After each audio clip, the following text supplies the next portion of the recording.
ഒരു മുൻ പെന്റഗൺ ഉദ്യോഗസ്ഥന്റെ കടുത്ത പ്രസ്താവന അമേരിക്കൻ രാഷ്ട്രീയത്തിൽ വൻ ചലനങ്ങൾക്ക് ഇപ്പോൾ വഴിവെച്ചിരിക്കുകയാണ്. തീവ്രവാദത്തെ പിന്തുണയ്ക്കുന്ന രാജ്യമായി പാകിസ്ഥാനെ മുദ്ര കുത്തണമെന്നും US ഭരണകൂടം ഇന്ത്യയോട് ക്ഷമ ചോദിക്കണമെന്നും അദ്ദേഹം ആവശ്യപ്പെടുന്നു. മുൻ പെന്റഗൺ ഉദ്യോഗസ്ഥനായിട്ടുള്ള മൈക്കിൾ റൂബിൾ ആണ് ഈ പ്രകോപനപരമായിട്ടുള്ള പരാമർശങ്ങൾ നടത്തിയത്. പാകിസ്ഥാനുമായിട്ടുള്ള US ബന്ധത്തിന് യാതൊരു തന്ത്രപരമായ യുക്തിയുമില്ല എന്ന് അദ്ദേഹം ചൂണ്ടിക്കാട്ടി. ഇസ്ലാമാബാദിനെ ഔദ്യോഗികമായി തീവ്രവാദത്തെ പിന്തുണയ്ക്കുന്ന രാജ്യമായി പ്രഖ്യാപിക്കണമെന്നും ശക്തമായ ആവശ്യം അദ്ദേഹം ഉന്നയിച്ചു.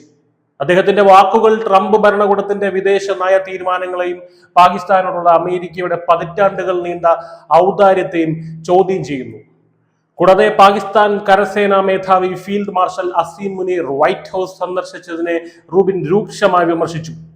മുനീർ ഇനി ഒരിക്കൽ കൂടി അമേരിക്കയിൽ പ്രവേശിക്കുകയാണെങ്കിൽ അയാളെ ബഹുമാന പുരസ്സരം സ്വീകരിക്കുകയല്ല വേണ്ടത്, മറിച്ച് അറസ്റ്റ് ചെയ്യുകയാണ് വേണ്ടതെന്ന് അദ്ദേഹം തുറന്നടിച്ചു. പുതിയ 27ാമത് ഭരണഘടനാ ഭേദഗതി പ്രകാരം മുനീറിനെ കരസേനാ മേധാവിയായി മാത്രമല്ല രാജ്യത്തിന്റെ ആദ്യത്തെ ചീഫ് ഓഫ് ഡിഫൻസ് ഫോഴ്സസ് എന്ന ഒരു പദവി നൽകി 5 വർഷത്തേക്ക് നിയമിച്ചതിന് പിന്നാലെയാണ് റൂബിന്റെ ഈ പ്രതികരണം.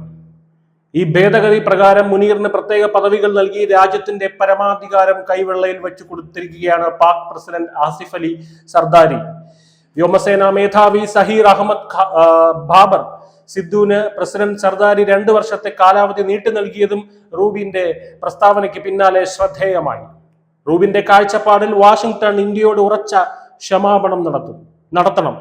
ഇന്ത്യൻ ഉൽപ്പന്നങ്ങൾക്ക് ട്രംപ് 50% തീരുവ ചുമത്തിയപ്പോൾ പാകിസ്ഥാൻ വെറും 19% മാത്രമാണ് ചുമത്തിയത്. അതോടൊപ്പം പാകിസ്ഥാനുമായി ഖനന എണ്ണ പര്യവേക്ഷണ കരാറുകൾ US ഒപ്പിടുന്നത് തുടരുകയും ചെയ്യുന്നു.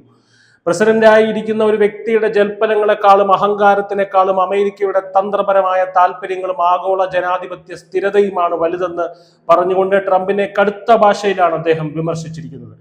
റൂബിളിന്റെ സന്ദേശം സുവ്യക്തമാണ്. അമേരിക്കയുടെ ബഹുമാനവും ക്ഷമാപണവും അർഹിക്കുന്ന ഒരു രാജ്യം ഇന്ന് ലോകത്തുണ്ടെങ്കിൽ അത് ഇന്ത്യയാണ്. അതേസമയം പാകിസ്ഥാൻ തീവ്രവാദ രാഷ്ട്രം എന്ന പദവിക്ക് അർഹമായ ഒരു രാജ്യം മാത്രമാണ്.